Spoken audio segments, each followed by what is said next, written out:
You're not sleeping. You're surviving. The air in the chamber is so cold it bites. Not in the way a winter's morning nips your nose. This cold is deeper. It sinks through your skin and settles inside your bones like rot. Your fingers are curled beneath your wool tunic pressed to your stomach, but they've long gone numb. You can hear the wind beyond the castle wall, howling against the stone like something alive. But what's worse is the silence inside. The fire went out hours ago.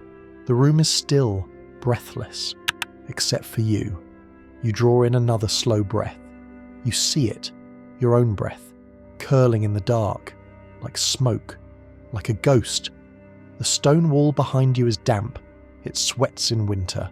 Your mattress is nothing more than straw and coarse linen, and the straw is old.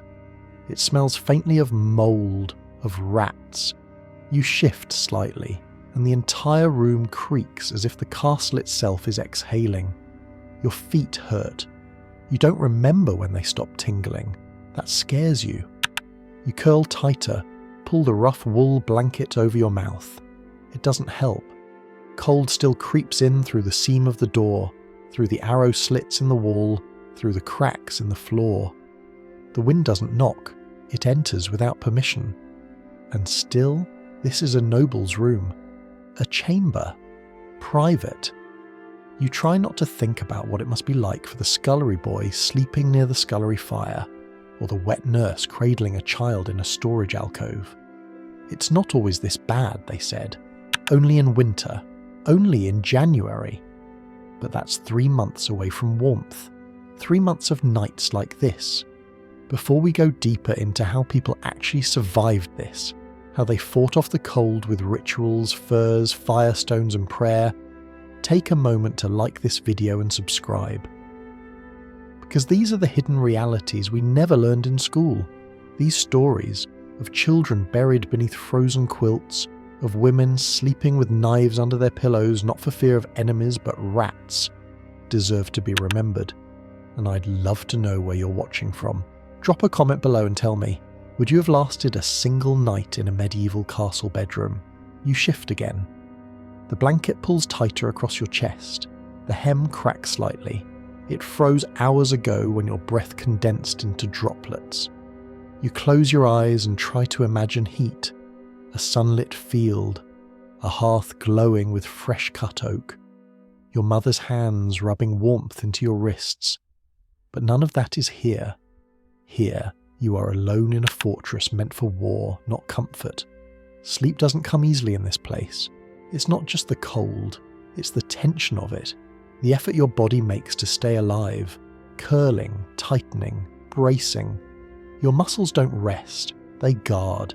You're not dreaming, you're enduring, and the night isn't over. This is the part no one tells you about medieval castles. Not the great feasts, not the glory, not the grandeur of tapestries and towers, but the quiet, freezing dark, where even the rich shivered. And the cold didn't just numb, it humbled. The castle was never meant to be a home. Not in the way we understand homes. It was a fortress, a statement, a cage made of pride and stone. You walk now through its upper corridors, past heavy wooden doors bolted with iron. The stone under your feet is uneven and cold. Not cool, cold like it remembers every winter that's ever touched it. And it never forgets. The walls around you are massive. Blocks of grey, quarried far away, hauled here by men who died before the castle was finished. These walls were built to stop arrows, hold back battering rams, endure siege and fire, but they don't hold warmth. They repel it. They swallow it whole. There is no insulation, no padding, no air between the walls and the wind. Inside, the temperature matches the season. Cold in winter, damp in spring. Only in midsummer do the stones breathe out something like comfort, and even then only for a few weeks. The ceilings are high, too high to trap heat. Fires burn low in the hearths, but their warmth rises and vanishes into darkness before it reaches the floor. Tapestries hang on some walls, woven wool scenes of saints, lions, crusades, but they're decorative, thin. They shiver when the wind slips through cracks in the mortar. You approach one of the arrow slits. It's no wider than your palm, but it lets in a constant draft. These were designed for defence, narrow gaps that allowed archers to shoot outward without exposing themselves. But they were never sealed. Wind funnels through them, rain sometimes, snow if it's driving hard enough. They are the castle's eyes, always open, never warm. Even the floors betray comfort. You look down and realise it's not just stone, it's damp. In some places, green moss curls at the edges where the stone meets the wall. In others, old straw has been laid in hopes of soaking up moisture, but it doesn't help. The cold rises through it, feet go numb, toes turn white. In the worst winters, people die right there on their floors, too tired to move, too frozen to care. And the design wasn't a flaw, it was intentional. Castles were not built for peace. They were built to outlast sieges, to hold prisoners, to intimidate rivals. Bedrooms doubled as strongholds. Stairs were narrow and uneven to slow invaders. Corridors twisted to confuse attackers. Every choice in layout prioritized defense over comfort. So when the wind howled through the upper levels, when a servant's breath froze mid-prayer, when even noble children slept wrapped in sheepskins with coals beneath their beds, it wasn't an accident. It was part of the design. Castles weren't made for warmth. They were made to survive. And sleep in a place like this was an afterthought. The fire burns low, not out of neglect, but necessity. Wood is scarce in winter, and even nobles ration it. The hearth in your chamber glows faintly, its embers breathing just enough heat to keep the air from freezing solid. You kneel near it, hands outstretched, but the warmth doesn't reach your back. Only your palms feel it, sharp, dry, flickering warmth. The rest of the room remains untouched. Cold clings to the walls like ivy. The stone floor is damp. The shadows are long. You can hear the wind in the corridors again, moaning as it snakes through cracks in the doors and gaps in the shutters. It sounds almost human, like someone sighing just out of reach.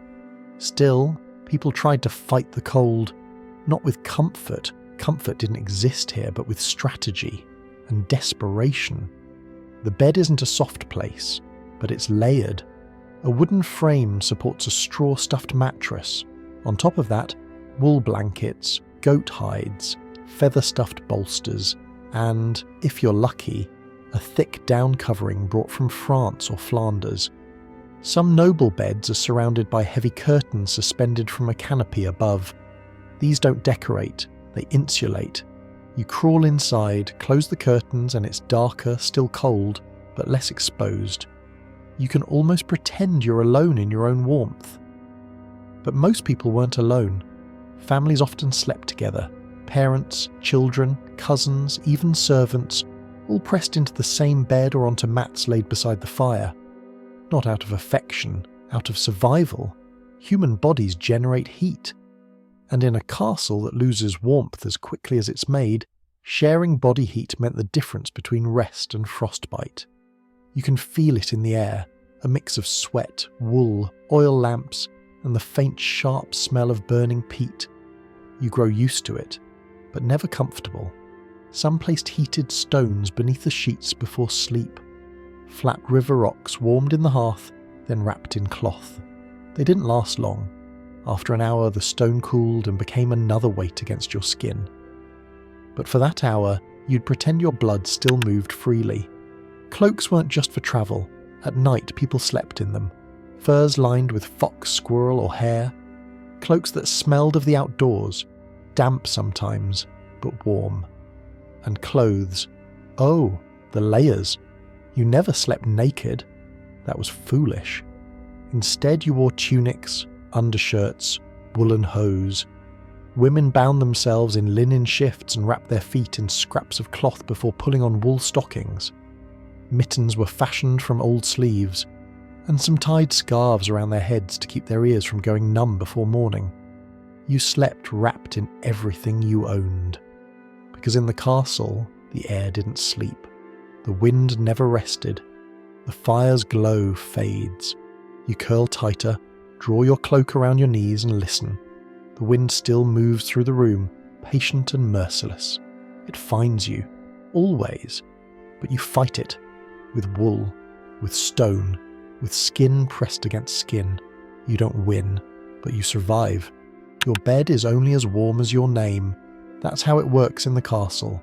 Warmth isn't shared, it's assigned, given like land, like titles, like food. You feel it most at night, when bodies grow still, fires burn low, and the wind slips through every crack. Who suffers and who doesn't has nothing to do with need, everything to do with rank. Upstairs, behind a carved oak door, the lord and lady sleep in a grand bed. Its frame stands higher than the table in your chamber. Curtains of heavy damask fall from a canopy overhead, enclosing the space in velvet shadows. Beneath them, feather mattresses are stacked, 2, sometimes 3, overlaid with fox fur throws, linen sheets, and wool quilts stitched by nuns from the local convent. A silver warming pan lies at the foot of the bed, filled with coals. A servant heated it just before dusk, moving it slowly between the covers to take the edge off the cold. Even in that room, the air is chill. Their breaths fog the darkness, but they're swaddled, tucked, encased. The kind of cold they know is distant, manageable, a discomfort, not a threat. Downstairs, it's different. The chambermaid who turned their sheets sleeps on a rush mat beside the stairs. She has no mattress, only a folded cloak beneath her hips, and a rough wool blanket she shares with another girl. They huddle together, fully dressed, boots still on. The stone beneath them is cold and slightly wet. In the middle of the night, one of them will wake shivering and move closer to the fireless hearth, hoping for warmth that isn't there. The steward sleeps near the kitchen. It's warmer there. Residual heat from the day's fire lingers in the stones. He sleeps on a cot beside the barrels. Rats move through the shadows, but they don't bother him anymore. The warmth is worth the risk. In the stables, stable boys curl into nests of hay, burying themselves beneath old saddle blankets. Their breath mingles with that of the horses. Sometimes it's warmer here than in the keep. The animals give off heat. The straw insulates. It smells of manure and sweat. But no one complains. Guards sleep on the battlements in shifts, 2 hours at a time. They don't sleep so much as crouch, backs to the wall, cloaks wrapped tight, eyes half shut. They have no fire. Flames are visible from a distance. Flames give away position. They sleep standing up, if they sleep at all. Many don't. Wet nurses sleep wherever the child is. Sometimes that means a small bed in the lady's chamber. Sometimes it means a bench in the nursery wrapped in wool, with a crying infant at her chest. Her warmth goes to the baby. Her sleep, when it comes, is thin and trembling. Hierarchy is not just about gold or titles. It decides who eats first, who bathes in clean water, who survives the winter without frostbitten toes, and who by morning cannot feel their fingers.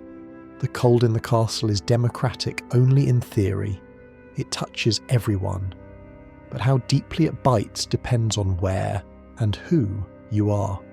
You finally fall asleep, only to wake with a start. Something scurried across your chest. It's not a dream. You lie still, ears straining in the dark. Then you hear it. The soft patter of claws, the sound of teeth chewing wood, the whisper of something brushing the straw near your pillow. You hold your breath. You feel it again. Movement near your feet. Rats! You're not surprised. No one is. Rats live in the walls, in the thatching above the ceiling, in the spaces beneath the floorboards. They nest in linen piles, sneak beneath quilts, and chew through food stored near the hearth. They climb over you at night, drawn to warmth, to sweat, to crumbs forgotten near your mouth. Some people sleep with knives beneath their pillows, not for protection from people, but from vermin. Others keep cats nearby, though even the hungriest cat can't keep pace with how many rodents infest the castle in winter. The animals are relentless, and they're not just pests, They carry plague, fever, infection. You try to sleep again, but the sound returns, and the cold hasn't left. It simply hides beneath layers of fur and wool.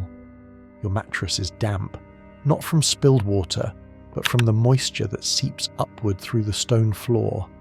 It never fully dries. In some chambers, mildew grows along the baseboards. In others, water pools in corners, feeding small patches of moss. Blankets, once wet, stay wet for days. There's no ventilation in these rooms.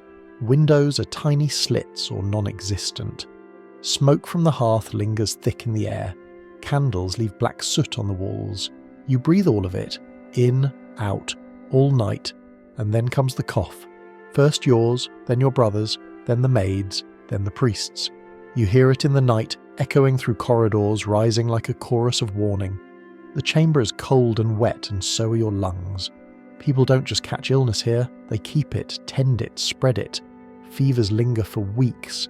Chills take root and don't leave. A simple cough in December becomes death by February. There are no antibiotics, no sterile bandages, just honey, vinegar, steam, and prayer. Still, you try to rest. You shift, tug the quilt tighter, adjust your tunic, and just as your eyes close, the bell tolls, 2 sharp chimes, the night watch changes. Guards walk the halls with heavy boots, lanterns swinging. Their shadows stretch beneath the doors. Sometimes they knock just to check. Sometimes they burst in. Sometimes someone's missing. Sometimes they find blood. You try again. Another hour, maybe 2. Your limbs twitch from the cold. Your shoulders ache from tension. Your dreams are strange, half-formed, heavy with moisture and dread. When you wake, the rats are back. Or maybe they never left. This is not rest. This is not sleep. This is a nightly act of endurance. A gamble. In a castle, sleep is not where safety begins. It's where it falters. Where the cold, the dark, the damp, the disease, all come for you quietly. You don't fight to sleep. You fight through it. And morning when it comes is not relief. It's just a pause. Survival had a rhythm. Not just day by day, but night by night. In the dead of winter, sleep wasn't something you fell into. It was something you prepared for, deliberately, step by step, like going into battle. It began at dusk. The fire was stoked early, long before the last light drained from the courtyard. If there was wood, it burned. If not, dried dung or peat bricks were placed carefully into the hearth. The smoke was thick, bitter, eye-watering, but it was heat, even if only a little. Children were undressed by servants and redressed immediately in their sleeping clothes, usually the same garments worn during the day, layered with extra shifts and cloaks. Wool stockings were pulled up to the thighs, and boots were sometimes worn to bed. Everyone slept in hats, always. Warming pans were filled with coals and passed between the sheets. Flat metal, long-handled, heated until it hissed against the linen. It couldn't be left in the bed. Too dangerous. More than one house burned from embers buried in feather beds. But for a moment, it made the mattress feel alive. Those in better rooms might have stone bricks wrapped in cloth, heated near the fire, then placed under feet. You could feel the heat slowly fade as you curled around it, hoping to fall asleep before it turned cold. Frostbite wasn't theoretical. It arrived without warning. Fingers first, then toes, then ears. Servants were tasked with checking the hands and feet of sleeping children during especially harsh nights. One touch could tell you if the skin had gone too still, too hard, too white. The sick were placed nearest the fire. The old were wrapped in layers and sometimes placed between younger sleepers to absorb their body heat. No one spoke of this as care. It was practical, efficient, sometimes cruelly so. Midnight brought prayers. Cold made sleep shallow. People woke often, and in those hours, between shivers and shadows, many turned to ritual, whispered Latin, psalms, protection charms. In some households, the priest made rounds, muttering blessings into the dark corners of rooms where the cold gathered like a presence. And still, it wasn't enough. So they brought animals in. Goats, chickens, calves. In the kitchens, stables and servant rooms, animals were tied near the hearth, their breath adding warmth, their bodies giving off heat like small furnaces. It wasn't glamorous, it wasn't clean, but it kept people alive. In some places, the servants slept in a line on the floor beside the family. A row of bodies, shoulder to shoulder, layered beneath fur, wool and silence, snoring, shifting, dreaming. And still the cold got in, so people adapted. They stopped expecting comfort. They lowered their standards. A night without shivering was called restful. A morning without stiff fingers was called blessed. You learned to prepare, not for sleep, but for the fight sleep required. To brace, not relax. To hope, but not expect. These were the rituals of winter, not holy days or feasts, but nightly rehearsals for enduring the dark. A crackling coal pan, a whispered prayer, a goat shifting nearby, and the sound of wind, always the wind, pressing against the stones like a question that never stops being asked. Not everyone woke up. That's the part people don't write in the margins of castle records. They note the births, the marriages, the wars, but not the child found stiff in her cradle, her fingers curled like dried leaves. Not the nursemaid who stopped breathing sometime after midnight, still upright against the wall, the blanket slipped from her knees, because in some winters the cold won. It didn't need swords, just silence, just time. In a stone tower in Northumbria, a nobleman died in his sleep. Not from poison or blade, but from what the scribes called a consumption of the chest. He'd spent 2 weeks coughing blood into a rag, his body wrapped in fur, his chamber fire blazing day and night. But still, the cold sat in the room like an old enemy, unmoving. His wife outlived him by 3 months, then followed, bone-thin, breathless, and bitter with damp. No one wept when they sealed the room. They just lit more candles and said the prayers more slowly. In convents, nuns froze while at prayer. In monasteries, monks recorded the winters in letters and chronicles. The year of our Lord, 1269. The cold reached into the marrow. Brother Anselm found dead by the cloister garden, face down in the snow. We did not bury him until spring. February 1311. The infant was born alive, but lasted only 2 nights. The milk froze in the cloths. Her mother does not speak now. The beds are never dry. The stone weeps at night.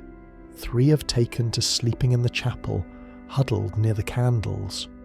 They wrote it down, these quiet deaths, because they understood something we often forget, that a stone castle does not care for its inhabitants, that walls strong enough to keep enemies out can also keep warmth from getting in. Even royalty weren't spared. A young prince, heir to a Welsh throne, was found with blackened toes after a hunting trip. His chamber had no hearth, only braziers that burned low. Despite every remedy, honey, hot wine, poultices of mustard and ash, he lost both legs to infection. He never walked again. The people said it was a curse, but it was just January. You return now to the room where we began. You're still there, wrapped in wool, still, silent, cold. But you understand it differently now. You know that behind every bed curtain was not just sleep, but strategy, that every ember mattered, that some people survived only because others lay beside them. That warmth was not a given. It was earned, hour by hour, night by night, through furs and prayers and raw human will. You know that for every night someone lit a fire and lived, someone else closed their eyes and never opened them again. And still the castle stands, unmoved, untouched, waiting for the next winter, because it was built to endure, not to comfort. And the people inside, they endured too, but not always.